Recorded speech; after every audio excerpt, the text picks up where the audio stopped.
Welcome back to the channel. Get comfortable, grab something to drink, and tell me in the comments what city or country you're listening from, because today's story starts with one sentence that sounded modern and ended up revealing a plan to erase me completely.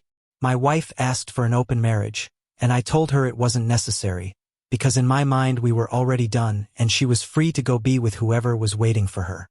The part she didn't expect was that I didn't say it with rage. I said it like a man checking the last bolt before stepping onto a windswept platform.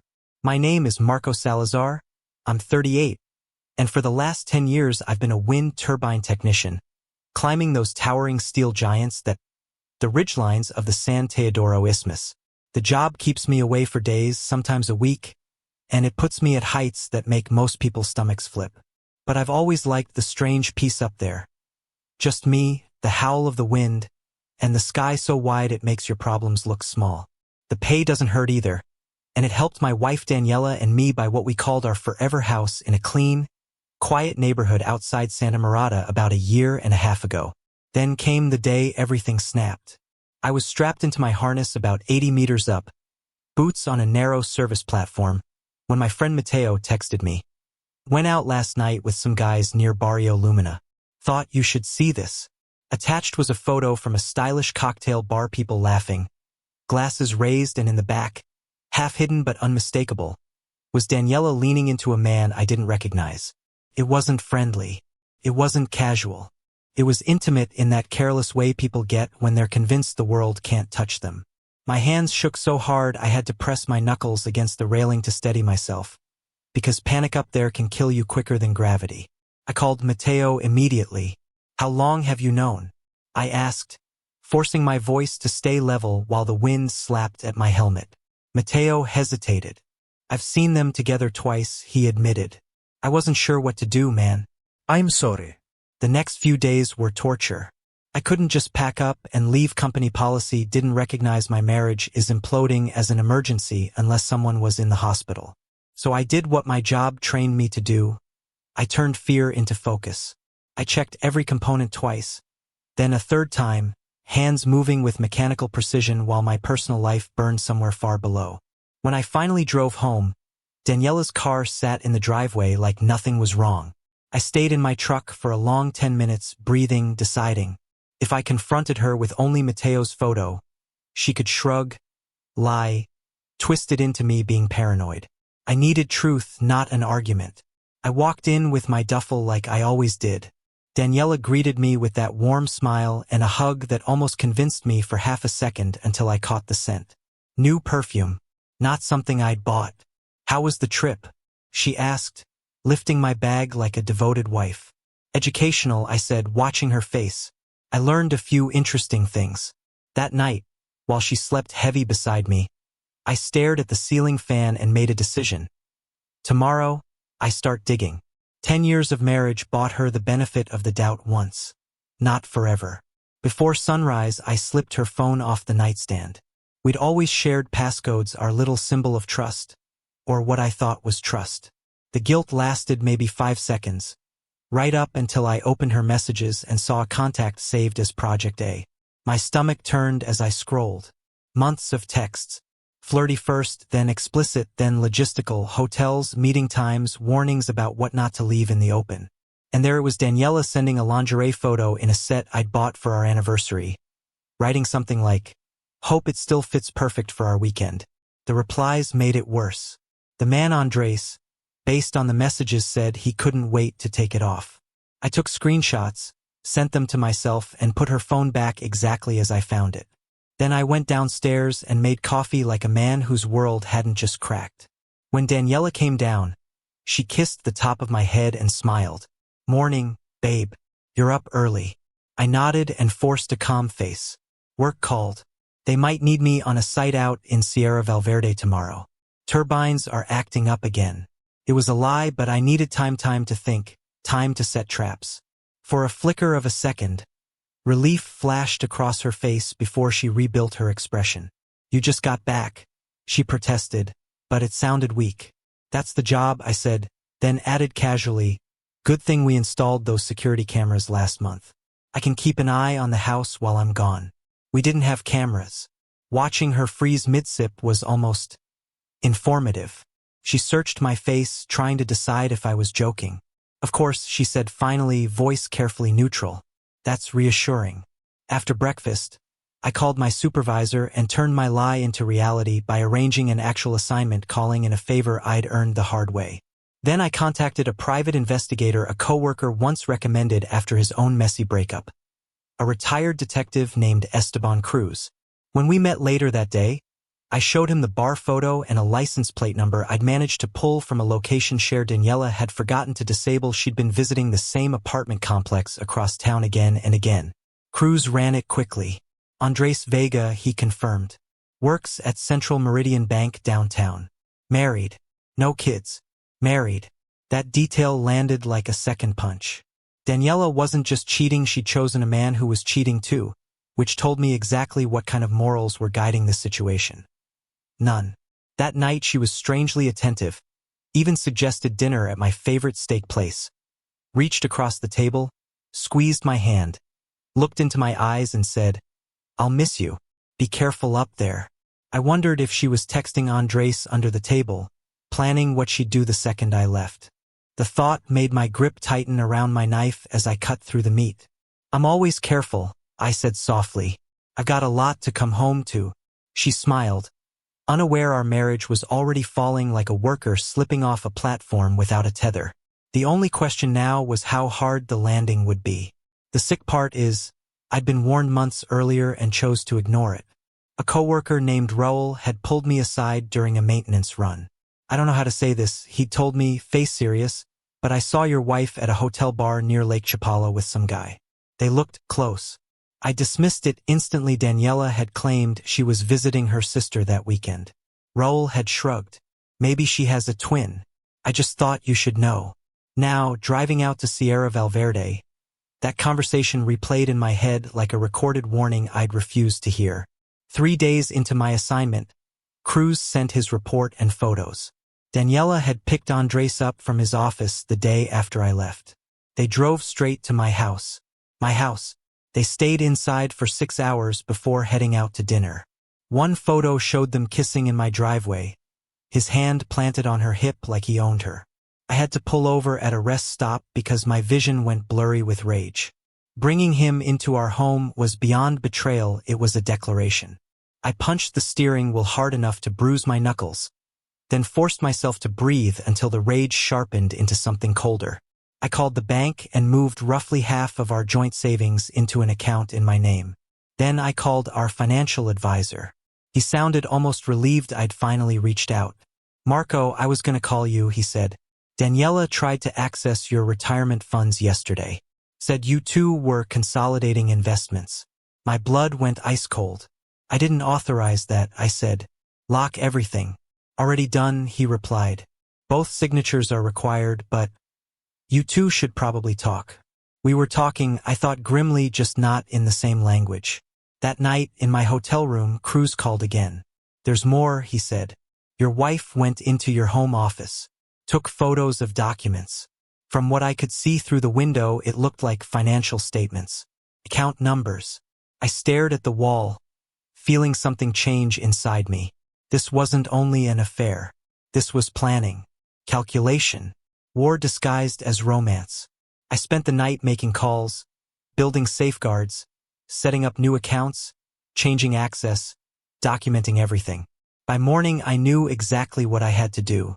I left my hotel and started the long drive back without warning. Sometimes the best defense is showing up before the other side even knows a game is being played.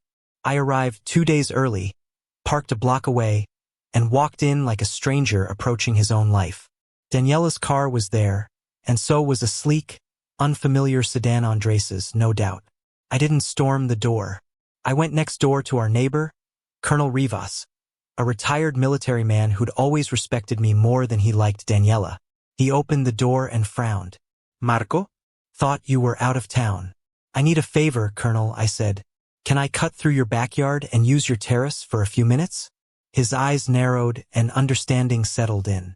"Saw that strange car yesterday too," he muttered. "Terrace is yours, son." From his elevated terrace, I had a clean view into my bedroom window. The curtains were open. There they were, Daniela and Andres sprawled in my bed, drinking what looked like my aged tequila I'd been saving. I took photos, then met Cruz at a nearby cafe and slid an envelope across the table. Final payment, I told him, and an extra bonus for going above and beyond. He nodded. What's your next move? Information, I said. I need to know what they're planning before I make my move. Colonel Rivas offered me his guest room without questions. Just a firm nod like this was another operation, and I was the man in the middle of it. From there, I called in a favor with a cybersecurity friend. By nightfall, I had remote access to Daniela's email and cloud storage. What I found made my chest go tight. Messages between her and Andres about how much money I had, how to get to it, jokes about how clueless I was. A document titled Exit Plan that outlined how she could maximize her cut in a divorce. And the worst part, an audio file. Daniela had been recording our conversations, trying to provoke me into saying something threatening. In our last argument before I left, she pushed every button, then acted wounded when I raised my voice out of frustration. In the recording, after I walked out of the room, Andres's voice came through. That's perfect. If he ever gets physical, even better. Your lawyer will bleed him dry. I leaned back as a calm, dangerous clarity settled over me. They didn't just want to leave. They wanted to strip me. The next morning, I booked an appointment with one of the toughest divorce attorneys in the city, Valentina Paredes, known for dismantling financial manipulation and infidelity cases with surgical precision. Then I called my boss. I need another week off, I said. Family emergency. He asked if everything was okay. I almost laughed. Not yet, I said, but it will be. For the next 3 days, I became a ghost in my own life. From Colonel Rivas's guest room, I monitored Daniela and Andres while I built my case piece by piece. The colonel became my quiet ally, reporting deliveries, watching movements, keeping his distance but always alert. Another box for your wife, he said one afternoon. Looks like champagne. Like they're celebrating. I nodded, staring at the surveillance feed. They are, I said. They think the future is already theirs. Daniela called me daily with easy lies shopping, visiting family. Girls' night, each one delivered like she'd practiced in front of a mirror. I played along, describing turbine repairs and weather delays with the same casual dishonesty. On the 4th day, Valentina called. Financial protections are in place, she said.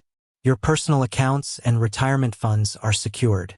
The evidence supports adultery and bad faith financial intent. What about the house? I asked, thinking of Andres sleeping in my bed. We have a strong case, she replied, then paused. But you should know something else. Daniela has already consulted 3 divorce attorneys. One of them is Dr. Ledesma. I knew the name: aggressive, expensive, famous for dirty tactics.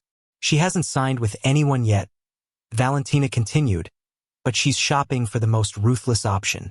After I hung up, Colonel Rivas knocked on my door. They're loading boxes into that sedan, he said. Looks like your electronics. And maybe a safe? My pulse spiked. Minutes later, I watched from across the street as Andres's car filled with my home theater equipment, Daniela's jewelry, and worst of all, my fireproof document safe. After they left, I used my key to enter my own house quietly. Felt wrong, like stepping into someone else's story. The furniture had been rearranged. Our wedding photos were gone, replaced with bland art that erased my existence. In the bedroom, Andres's clothes hung in my closet. I photographed everything, every detail. Then I replaced the stolen safe with an identical one I'd prepared inside it. I placed carefully selected documents. Statements showing transfers into protected accounts, copies of the evidence I'd gathered, and a letter from my attorney outlining legal consequences for theft and financial fraud. Then I went back to the colonel's house and waited. That night, the new hidden cameras we installed legally, with proper documentation based on evidence of theft, caught Daniela and Andres in my office trying to open the replacement safe. The moment Daniela found Valentina's letter instead of the jackpot she expected, her face collapsed. Andres read it, jaw tightening, then slammed the safe shut with rage. I watched with a grim satisfaction as their plans began to crack. They thought they were dealing with a trusting fool. Instead, they'd awakened something far more dangerous. A man who could stay calm at deadly heights and had learned to secure his lines before making a move. A complication surfaced when Colonel Rivas mentioned he'd seen Andres carrying what looked like a handgun case earlier that morning. My stomach dropped. If there was a weapon in the mix, I needed to control the confrontation with even more discipline. The colonel handed me a small recording device, military grade, discreet, better than my phone. Use this, he said simply. A man protects what's his, or he makes sure no one else can take it. The next morning, I dressed in my best charcoal suit and wore the cufflinks Daniela had once given me for an anniversary, proof that even gifts can become armor when the story flips. My phone showed 5 missed calls from Daniela since dawn. On the surveillance feed, I'd already seen her tearing through the house, panicking, calling someone, probably Andres, probably lawyers. You sure you want to go in alone? Colonel Rivas asked. I can stand by. I shook my head and tapped the recorder in my pocket. This is between her and me, I said. Crossing the street felt surreal, like walking into a battle where the enemy didn't realize the war had started. Daniela appeared at the door with a smile that didn't match the frantic woman I'd watched hours earlier. Marco, you're back early, she said, moving in for a hug. I sidestepped her and walked into the house that no longer felt like home. Andres's presence was everywhere, his jacket on the rack, his favorite beer in the fridge, his cologne hanging in the air. We need to talk, I said, dropping my bag in the living room. Daniela's smile wavered. Of course. Let me make you coffee. You must be exhausted. I'm fine, I said, voice steady. Sit down, Daniela. She perched on the edge of the sofa like she wanted distance and control at the same time. Is everything okay? She asked, acting concerned. I studied her, the woman I'd loved for a decade. Now a stranger who'd been collecting evidence against me, like I was an enemy. I know about Andres, I said plainly. Her eyes blinked fast. Then she tried confusion. Andres? What are you talking about?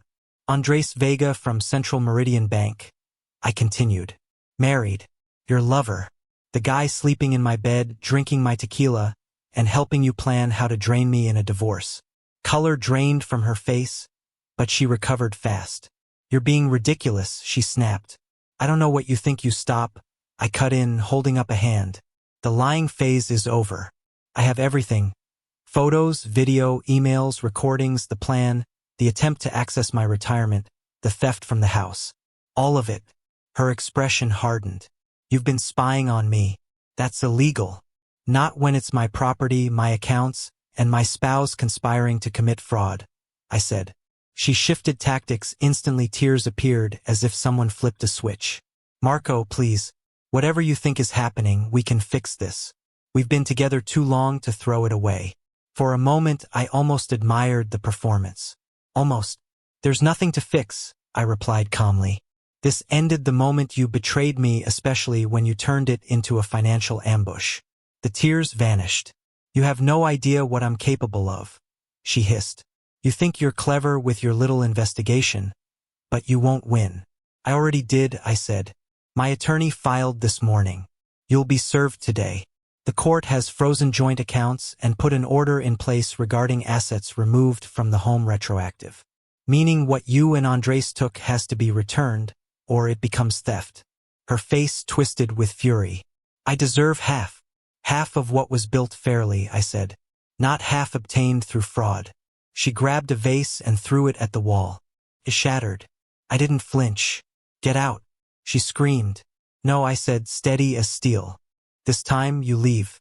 The next day was a cold war inside 4 walls. Daniela refused to go, camping in the guest room, cycling through threats and sobbing pleas. You'll regret this, she spat over breakfast. You'll be broke when I'm done. I sipped my coffee. Hard to pull off when I have recordings of you discussing hiding assets and setting me up. By mid-afternoon, the doorbell rang. Dr. Ledesma himself stood on my porch with that confident smirk that faltered when I greeted him by name. Inside, Daniela sat with artificial composure while he pulled papers from his briefcase. We have a settlement proposal, he began, quite generous given I laughed. Not a chuckle. A real laugh. Before you continue, I said, you should know I have extensive evidence of conspiracy to commit financial fraud, theft of marital property, and adultery in the marital home. Ledesma's expression stayed professional, but his grip on his pen tightened. Accusations require proof, he said. I have plenty, I replied, sliding a USB drive across the table. A sample. My full file is with my attorney and backed up in multiple locations. Daniela went pale. You're bluffing, she said. I met her eyes. Want to hear the audio where you and Andres discuss hiding assets? Or the one where you instruct him on accessing my retirement funds? Then I looked at Ledesma. As an officer of the court, you know pursuing fraudulent claims can become a professional problem.